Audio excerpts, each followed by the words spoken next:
Hello and welcome back to Spanish Fanimation. I'm your host, Dennis. Season 5, Episode 3, Mother. Uh, Before I get started, let me take care of some business first, then we'll get down to it. If you like what you see here, like, share, and subscribe. If you're still on the fence about subscribing, take a look at the video that pops up at the very end here. Basically, what YouTube does, takes the algorithms of all the stuff you've been watching and tries to match it as best as possible to one of the videos in my vast video library and pops it up there just for you. And then if you like what you see there, hit that subscribe button down below there. Also, if you want to know when I'm going to be on live again next, you get the bell down below. It's a 50-50 chance of YouTube actually notifying you. Best thing to do is go to suspendedfanimation.com. Take a look at the schedule that's up there. I post it up every week. Also, I have all the links to my social media, Twitter, Instagram, Patreon. No tier set around the Patreon because I'm waiting until I hit 1,000 subscribers. That way, when you give me money, I give you something in return. Also, I have all the links to my pages here. So my YouTube page, my Facebook page, and also the Facebook group page for those of you who still have Facebook where you guys can post stuff and chat amongst yourselves. All right. Spoiler alert, I am going to spoil the episode. If you have not seen the episode, go and see it. Come on back in this video. This will be a video you can comment down below in the comment section. All right. You're sufficiently warned. And I just know someone's going to complain about the thumbnail going, that's a spoiler already. It's like, well, not really, unless you really won't know what's going to happen there. So, unless you're watching the episode itself or the series too, for that matter. So, if you haven't been watching this season, then it's not going to make much sense, quite honestly. So let's get down to it, shall we? I'm still, like I said, Bull is on my shit list right now.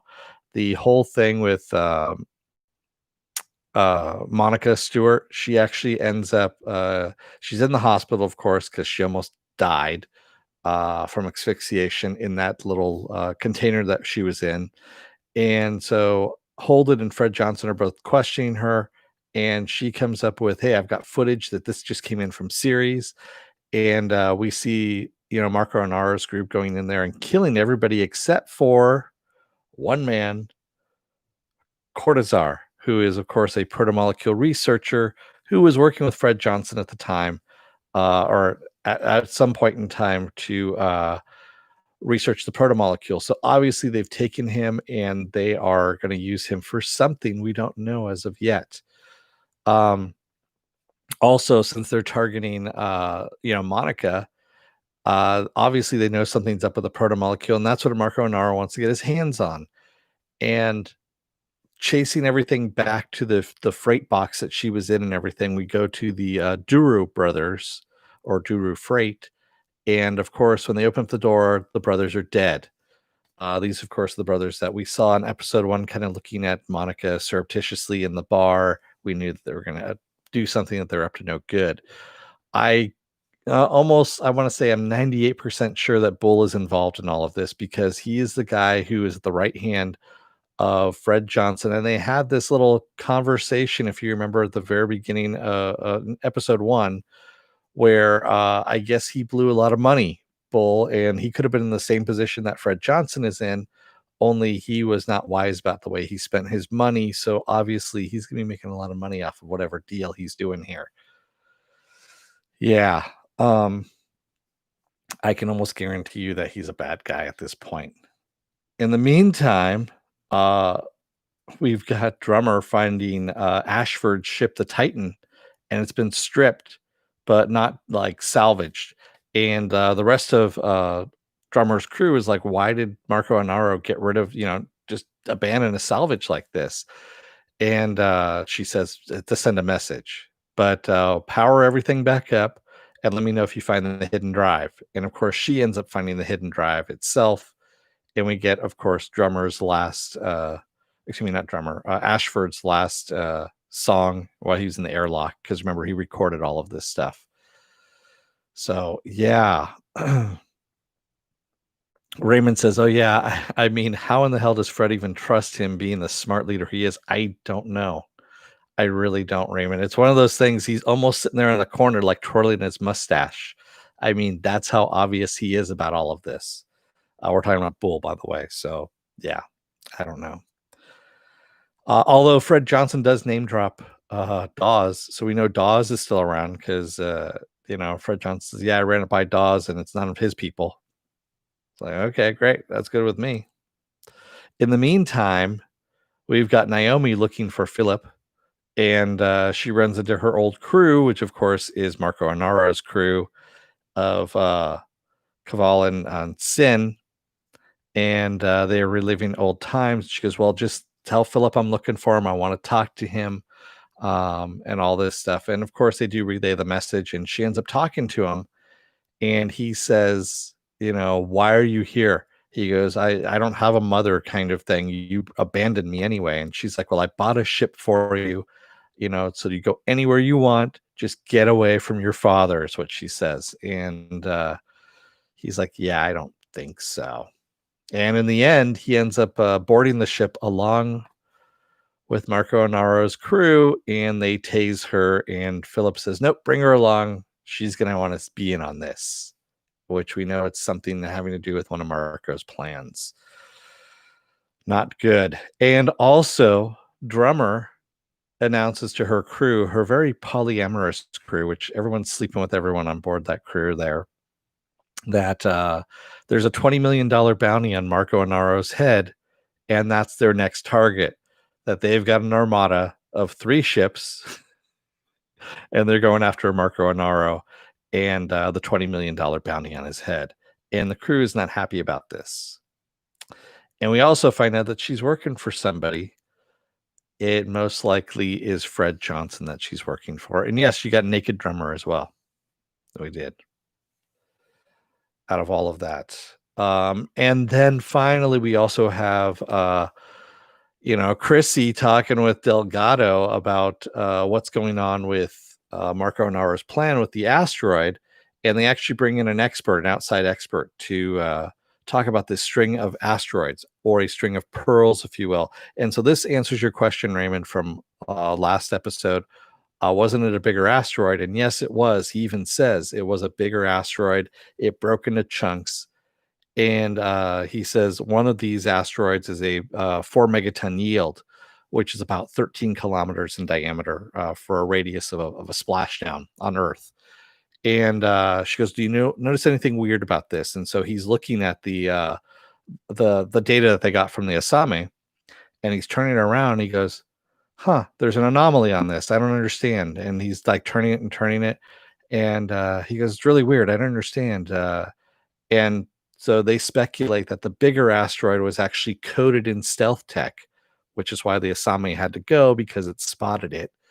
And when it flew past the sun, it broke up. So parts of it still have the stealth tech on it, to come off as an anomaly.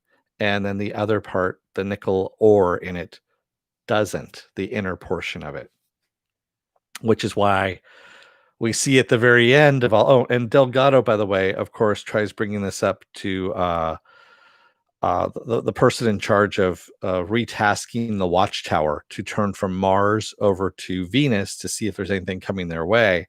And he gets chewed the fuck out by Nancy Gao again, and says, "I'm not putting my neck out for you anymore. I'm done."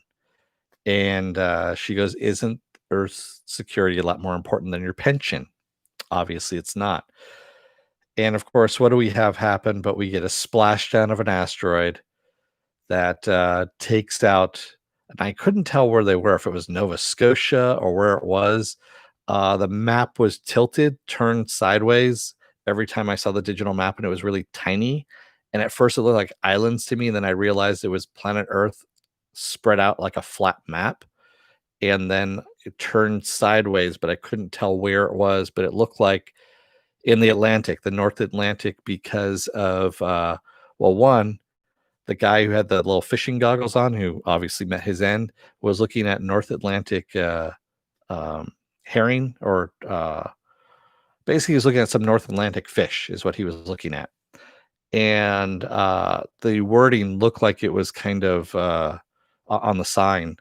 I couldn't tell if that was Danish or Dutch or Norwegian or what it was, but yeah, it looked like it was up in Nova Scotia or something like that, where that kind of language is being used. So we don't know for sure. But it obviously looks like he's got a couple of these things lined up and just ready to go through a trajectory and just hit Earth repeatedly. And yeah, and it looks like Avasarala was right. That's what she was. Yeah. So, oh, and also I almost forgot. Lieutenant Babbage takes Alex out to pump him for information. Pretty much almost literally. And then of course, what ends up happening is they send some goons in to see who he's working for, and they shoot him up with some truth serum, if you will. And of course, he starts fighting. Bobby comes in to save him a bit, and they kill one guy, of course, and drug the other one. And the cops come and take her away. Which, of course, the cops are working for, uh, the admiral there, and Admiral Savater. And obviously, they're not going to do anything about it. They're like, "Yep, we'll look into it. See ya, bye." And Bobby's like, "Well, obviously, we shook the right tree," and they did. Why cancel this amazing show? Word 789 says, "Well, it's expensive. That's the reason why." And most likely, they're moving over to the weekly release because with what happened with the boys. So the boys actually jumped ahead of Netflix for the first time in Amazon history, is what happened. And if you do a binge model, it disappears, like if it does in Netflix. Netflix, when they release series, they disappear after that first weekend. No one talks about it anymore. And obviously, people start talking about this. You get more merchandising opportunity. You get a lot more word of mouth. You get a lot more subscribers. You get a lot more money that comes in. Yes. You get buzz for weeks and months, especially when you have a good ending like you had with episode 3 here with an impact. People have been talking about this all week long. Yeah. And yes, thank you for reminding me, Raymond K. Hassel. Thomas Jane was the person who directed this episode. How do I think that Thomas Jane did? I think he did an excellent job. He did a great job on this. It the only I would say the only thing that was kinda shaky for me was the opening scene where, Delgado's behind the bar, with making drinks, and it just looked weird, it looked awkward, it was I don't know if they shot that in sequence or not, if that was the first scene he shot, but, it just felt awkward to me, but other than that, I think he did an excellent job of directing. And it was a good episode too. I mean, it left us on a cliffhanger of what the fuck's going on. Chrissy was right. And where the hell's Amos at this point? And what are Bobby and Alex gonna do now at this point? And what's the next move for Fred Johnson and Holden? Are they gonna find out that Bull is actually the bad guy or not? And also, is Drummer's crew gonna turn on her? Because obviously they look like they're going to. And also, the final thing is what the hell is gonna happen with Naomi?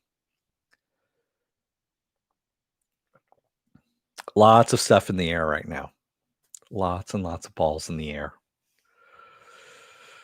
Oh, good episode though. Like I said, this season has been really, really good. We've gotten back to form, I guess you could say. And season 4 was a little bit on the rough patch, but yeah, um, I like it. I like where it's going. We'll see. Oh, and going back to that whole thing about the cancellation word 789. So it's going to happen at the end of season 6. Season 6, I think, is supposed to be the jump forward in time in the books. So what is it, like 20 years or something like that? Or maybe they might just play it out and end it there. And then it could just be the cancellation with this group. We don't know for sure what's going on. And they could just bring in a whole new crew of people and do start up a new book of the Expanse and call it the Expanse something else. Kind of like, will they kill off Alex? I think they might, Raymond, because he's not going to be in season 6. For those of you who don't know, Cass Anvar has some troubling sexual misconduct allegations against him, like more than a few, and so he is not going to be part of season 6. Yeah, and they're not recasting either, so uh, he might just get killed off, or he might just be like Dawes, where they just kind of mention that he's there, and he's like, yeah, we talked to Alex, and everything's cool. He's with his wife on Mars, his wife and kid on Mars. He says, be well and drink a lot of Gatorade. I don't know. Yeah. Penn says lots of cliffhangers. Amos better not die in the aftermath of the. No, he's out in Baltimore. So Nova Scotia is like way the hell out there, and it's only a 13-kilometer radius. So, you know, probably what size in New York State? Something? No, that's not 13 kilometers. There's more than 13 kilometers in New York State. I don't know what size 13 kilometers is at this point. My brain is Swiss cheese, really. Raymond says, knowing they're going to get canceled, do you think they'll try to tie up some storylines or go by the books? Yes, on both counts, Raymond. I think they're going to try and do both. So, Raymond says, maybe now they have a budget to get Jared Harris back. I doubt it. He might come back for one episode. So, tidal waves. Yeah, so a tidal wave isn't going to come. It's not like what was it, that movie? God, what was the Morgan Freeman movie where the asteroid hits and that the tidal wave comes into the East Coast, like 700 miles or something like that. I forget what it was. It was like 70 miles or something, and decimates everything on there. Deep Impact. Thank you, Raymond. And yeah, if you're having something like that, you're actually going to knock the Earth off its axis a bit, and that's a huge fucking impact, quite honestly. And you're going to have a lot more damage than just a tidal wave. Yeah, especially with shit flying up in the air and all that stuff. Because afterwards, they're just like, everything's back to normal. Hey, we had a splashdown in the ocean. It's like, no, even in the ocean, you're still going to get some vaporization, and yeah, it's going to be fucked up for the people that are left behind a lot more than what happened there. So they played it just kind of cool, like, yeah, let it splash down in the ocean. We'll be all good. No, we won't. Yeah. Somebody get Bruce Willis. That reminds me of the Robot Chicken thing where they put Aerosmith into a space shuttle and shoot it at the asteroid to take care of it. And they're like, we're just a band. And they're like, yeah, but you had that song in that movie that destroyed the asteroid. So we're sending you up. And of course they die and the asteroid hits Earth. Yeah. I love Robot Chicken sometimes. Anyway, you're not here for that.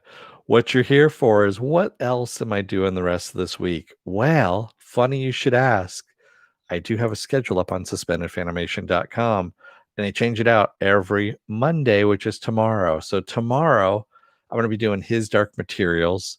Tuesday is going to be another episode of Is It Worth My Time? And this time around, it's going to be the Pedro Pascal movie Prospect, which is on Netflix right now. Wednesday will be episode 4 of The Expanse. That's right. Thursday I'll be off. It's New Year's Eve or Christmas Eve. New Year's Eve's not for another week. Christmas Eve. So Thursday I'll be off. Friday, Christmas Day, that evening, I'm actually going to be doing the contest results for The Mandalorian. If you don't know what that is, take a look over at the Mandalorian season finale episode, season 2 season finale that I've got on here, and you'll see all the contest details in the description there. Hey, Tony Hernandez, how's it going? Raymond says I bail on His Dark Materials. That's fine. Season 2 is a lot better though. I'm liking season 2, and we're finally getting a reason for everything.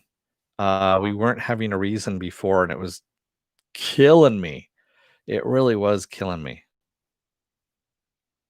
So But yes, they do have a reason now, and it's a lot better.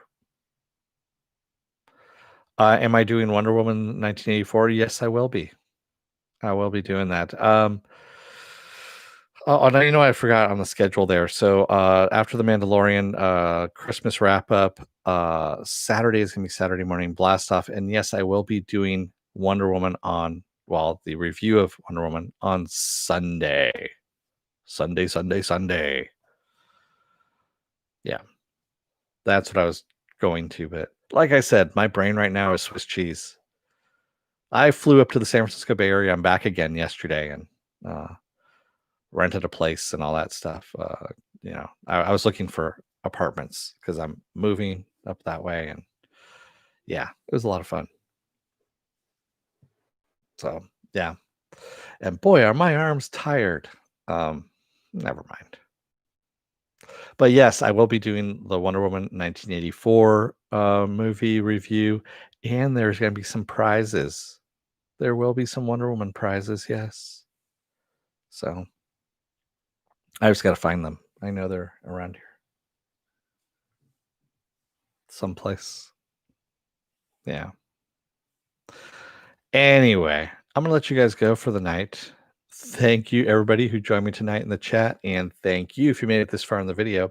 If you're still on the fence about subscribing, take a look at the video that pops up at the very end here, and if you like what you see here, hit that subscribe button down below there. Also, while you're down there, if you can, hit that like button and the share button as well. And if you want to know when I'll be on live again next, hit that bell down below. It's a 50-50 chance of YouTube actually notifying you. Best thing to do is go to suspendedfanimation.com. Take a look at the schedule that's up there. I've got all the links to my social media, all the links to my pages. So YouTube, Facebook, and the Facebook group page. Yeah, there we go. What's that? What are you posting there, Tony? I don't have my glasses on, Tony, so I can't see what you're posting. Okay, I see a scepter, or is that a shake weight that you posted there? I don't understand what that is. I see the beers and the snowmen and stuff like that, but I don't know what the other item is. Is that a scepter? Is that a shake weight? Is that something else that you're posting there? Wow. All right. Well, I'm gonna let you guys go for the night. Thank you. I will see you again tomorrow for his Dark Materials. Until then, don't let the door hit your ass on the way out. Otherwise, you may end up like that fisherman dude, just kind of minding your own business, fishing, and damn, that's all I can say. Thanks, everybody. Have a good rest of your night. Take care, be well, stay safe, and wear a goddamn mask. Thanks, everybody. Talk to you later. Have a good night.